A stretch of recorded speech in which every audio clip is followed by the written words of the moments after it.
Kami hari ini ingin menjelaskan tentang anti corruption. Di kelompok kami ada Alvin dan Malvin. Jadi apa sih itu korupsi? Korupsi itu dari bahasa Latin corruptio, dari kata kerja corrumpere yang bermakna busuk, rusak, menggoyahkan, memutar balik, dan menyogok. Korupsi sebagian besar melibatkan dua aktor, yakni pemerintah dan sektor swasta dan masyarakat sipil yang jadi korban. Di sini ada fraud triangle yang pressure, opportunity, dan rationalization. Jadi pressure itu tekanan dari internal personal atau tensi. Jadi orang tertekan untuk ikutan korupsi juga. Lalu ada kesempatan. Kesempatan dari sistem yang lemah menjadi peluang untuk orang bisa korupsi. Lalu rationalization, yaitu pembenaran atas perbuatan yang dilakukan. Mereka tidak merasa itu hal yang salah, jadi tetap dilakukan. Berikutnya adalah dasar hukum.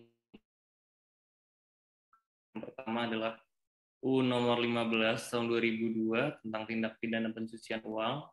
Lalu selanjutnya peraturan pemerintah nomor 71 tentang cara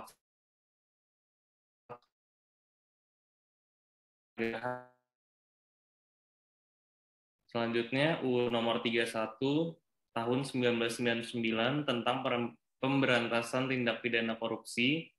Lalu berdasarkan UU nomor 30 tahun 2002 dibentuk komisi yang khusus menangani korupsi yaitu KPK. Lalu selanjutnya nomor 20 tahun 2001 tentang pemberantasan tindak pidana korupsi. Berikutnya UU nomor 28 tahun 1999 tentang penyelenggaraan negara yang bersih dan bebas KKN. Lalu ada ketetapan dari MPR nomor 10/MPR 1998 tentang penyelenggaraan negara yang bersih dan bebas dari KKN. Dan yang terakhir adalah instruksi dari Presiden Republik Indonesia nomor 5 tahun 2004 tentang percepatan pemberantasan korupsi. Sekarang kita akan membahas mengenai bentuk pidana korupsi. Yang pertama adalah suap menyuap. Seperti yang kita tahu pada saat kita melakukan pembuatan SIM, ada beberapa oknum-oknum untuk mempercepat proses itu. Lalu selanjutnya penggelapan jabatan. Biasanya pihak yang memiliki jabatan lebih tinggi bisa memberikan sesuatu keuntungan jika diberi sejumlah uang. Lalu yang ketiga, pemerasan. Pada saat membuat laporan polisi mengenai kehilangan atau beberapa lain, untuk mempercepat laporan polisi tersebut, kita harus memberikan sejumlah uang. Lalu yang terakhir adalah merugikan keuangan negara. Yang akhir-akhir ini kita dengar, seperti kasus Jiwasraya yang merugikan keuangan negara.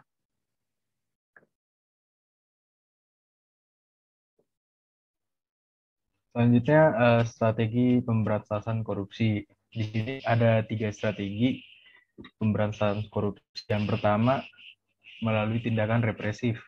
Jadi strategi represif itu upaya penindakan hukum untuk menyeret koruptor. Nah, ini tindakan yang melalui banyak tahap. Melalui laporan dulu dari masyarakat, baru penyelidikan, ke penyidikan, baru penuntutan, lalu eksekusi. Hal ini dilakukan agar menimbulkan efek jera bagi para koruptor dan juga agar para pejabat lainnya takut melakukan korupsi. Selanjutnya, perbaikan sistem.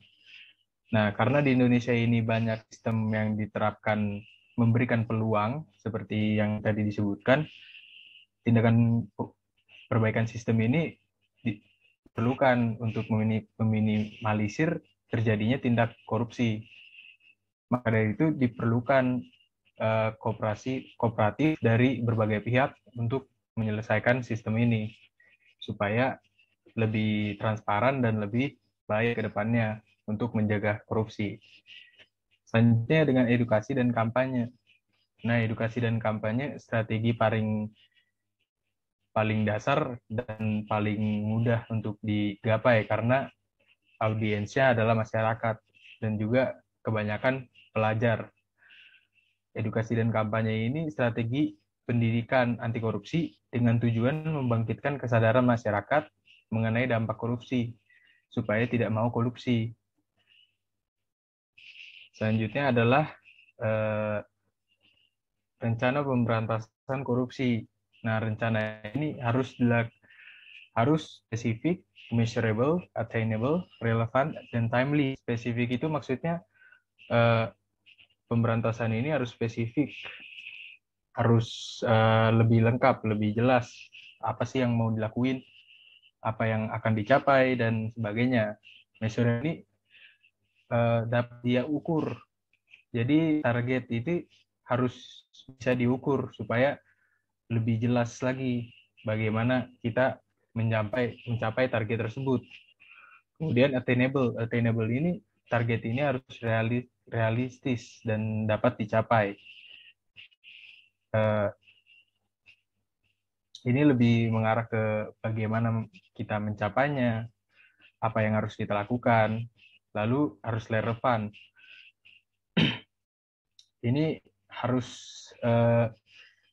lebih jelas, lebih layak lah untuk supaya mendorong tim, mendorong departemen itu lebih maju. Jadi harus relevan. Jadi apa yang terbaru, motif-motif terbaru itu harus relevan dan dapat dilaksanakan. Dan ketiga itu, yang terakhir itu timely, dengan jangka waktu. Jadi misalnya dengan adanya pemberantasan ini harus disesuaikan waktunya dan sesuai target waktu. Misalnya 6 bulan harus ada penyelesaian apa dan sebagainya. Next slide. Nah, penerapan nilai anti korupsi ini jupe mandi tengker sebedil. Ini ada 9 nilai yang bisa digunakan, yang bisa diterapkan dalam kehidupan sehari-hari. Kejujuran, kepedulian, kemandirian, kedisiplinan, tanggung jawab, kerja keras, kesederhanaan, keberanian, dan keadilan. Jadi kalau nilai anti korupsi ini bisa diterapkan dalam sehari-hari, sangat baik dan sangat berkemungkinan untuk tidak melakukan korupsi. Dan sekali lagi, bagaimana kita mencapai anti korupsi tersebut harus dilakukan dan disertai oleh koperasi kerjasama dari berbagai banyak pihak, bukan hanya masyarakat tapi juga pejabat dan juga polisi atau hukum tersebut. Demikian kelompok ini, terima kasih.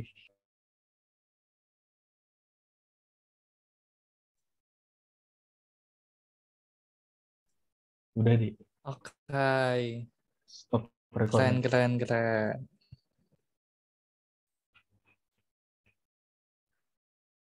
Oke, nih gantian kelompok gue ya? Apa gimana? Yoi, Iya, langsung aja. langsung aja. Langsung ya, oke. Gue share screen ya.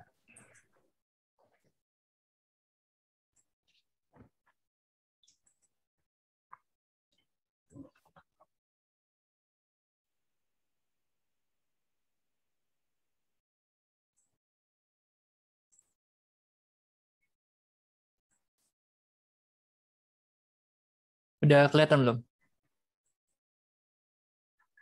Udah, oke. Udah kelihatan.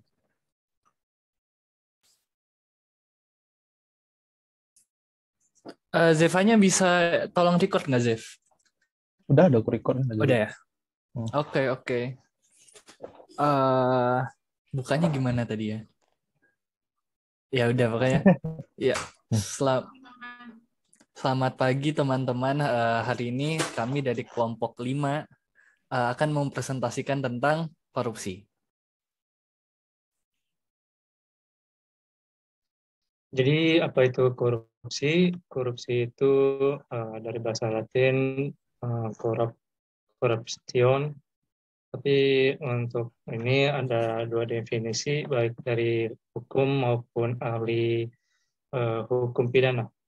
Menurut hukum pada Undang-Undang Nomor 3 tahun 1999, pasal 2 mengatakan setiap orang yang secara melawan hukum melakukan perbuatan memperkaya diri sendiri atau orang lain atau suatu korporasi yang dapat merugikan keuangan negara atau perekonomian negara dipidana penjara dengan penjara seumur hidup atau pidana penjara paling singkat 4 tahun dan paling lama 20 tahun. Dan denda paling sedikit 200 juta dan paling banyak 1 miliar. Dan menurut guru besar ilmu pidana Bapak Andi Hamzah mengatakan korupsi adalah tindakan yang busuk, buruk, dan tidak turut dari kesucian. Beliau juga membuat buku berisi berbagai hal berkaitan tentang korupsi, mulai dari pengertian dasarnya sampai gambaran sebab akibat dari perbuatan korupsi. Next.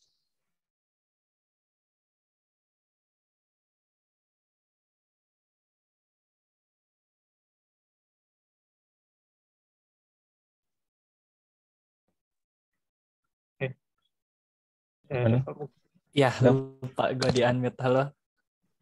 Udah ya? Oke. Udah. Oke. Aduh. Selanjutnya adalah jenis-jenis korupsi. Sebelumnya jenis-jenis korupsi itu terbagi jadi 4 ya. Ada salah satunya gratifikasi. Gratifikasi adalah pemberian imbalan tanpa kesepakatan. Contohnya ya, Hartono memberikan hadiah berupa uang, komisi atau barang ke Raihan sebagai ucapan terima kasih atas bantuan yang diberikan. Itu salah satu jenis contoh gratifikasi. Nah, selanjutnya suap dan uang pelicin. Ya, kita udah sering dengar ya suap dan uang pelicin itu kayak apa gitu. Mereka itu adalah kesepakatan antara penyuap dan disuap. Jadi mereka ada kesepakatan antara satu sama lain. Contohnya, Andi sebagai kepala divisi menjanjikan ke Siti sebagai sekretaris atau sekretaris CEO. Apabila Siti dapat membantu Andi naik menjadi manajer, Siti akan dijanjikan uang yang banyak. Ada kesepakatan di beberapa pihak begitu. Nah, selanjutnya penggelapan dan penyalahgunaan jabatan. Ini adalah tindakan yang dilakukan oleh pemegang barang yang berhubungan dengan jabatannya. Ada beberapa kasusnya, misalnya penggelapan uang tuh banyak ya.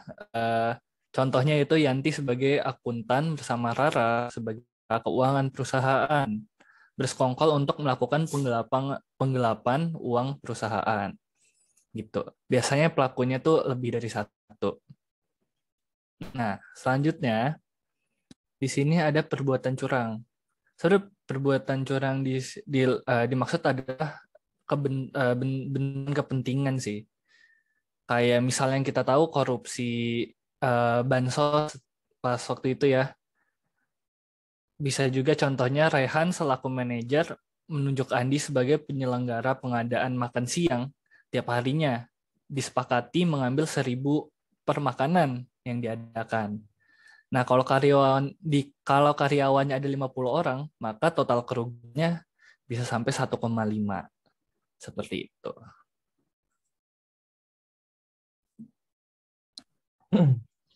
Terus ada pencegahan korupsi. Yang pertama itu adalah menanam dan mendidik dari keluarga sejak kecil. Dengan cara kita mendidik dan menanam anak-anak dari sejak kecil dengan memberikan anti korupsi, maka mereka pada saat dewasa nanti memiliki perasaan bahwa korupsi itu salah dan juga memiliki rasa segan untuk melakukan kecurangan dalam keuangan. Sehingga dengan ini moralitas akan menaik dan juga persentase korupsi pada saat di masa depan akan menurun.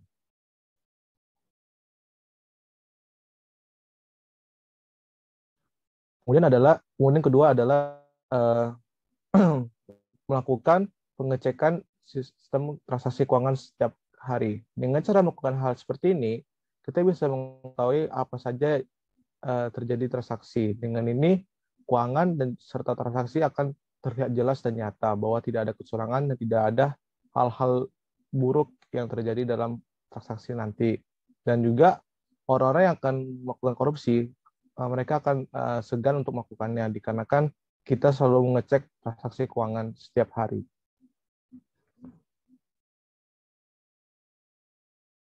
Dan ketiga adalah mengecek aset, warisan ataupun harta yang kita miliki dan juga profesi yang kita punya.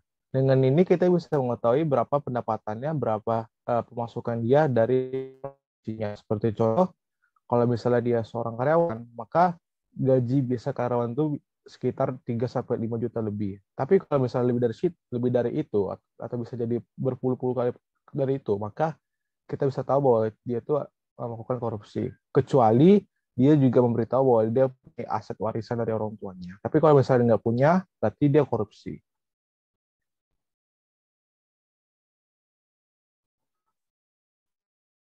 Maka ngecekkan di semua bidang keuangan, itu transaksi keuangan, laporan keuangan, harta aset, dan hal-hal lainnya. Dengan hal ini kita bisa mengetahui bahwa semua uang ataupun semua aset ataupun hal-hal yang berbau keuangan itu jelas, dan orang-orang akan tidak mau untuk melakukan korupsi, dan kita bisa bersih dari namanya korupsi. Dengan itu mau itu di perusahaan atau pemerintah,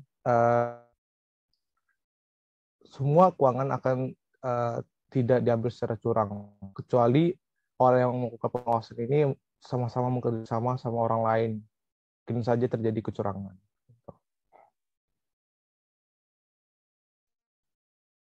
Selanjutnya dampak dan akibat. Dampak untuk sisi sosial bahwa korupsi merupakan penyebab kemiskinan, tercermin dari mahalnya harga jasa dan layanan publik. Pengentasan kemiskinan semakin lambat, terbatasnya akses masyarakat miskin, meningkatnya angka kriminalitas, dan terakhir yaitu terlihat dari solidaritas sosial yang semakin langka. Dari sisi ekonomi, dampaknya yaitu lesunya pertumbuhan ekonomi dan investasi, penurunan produktivitas, rendahnya kualitas barang dan jasa publik, menurunnya pendapatan negara dan sektor pajak, dan serta meningkatnya hutang pemerintah. Sekian dari kelompok kami. Terima kasih atas perhatian.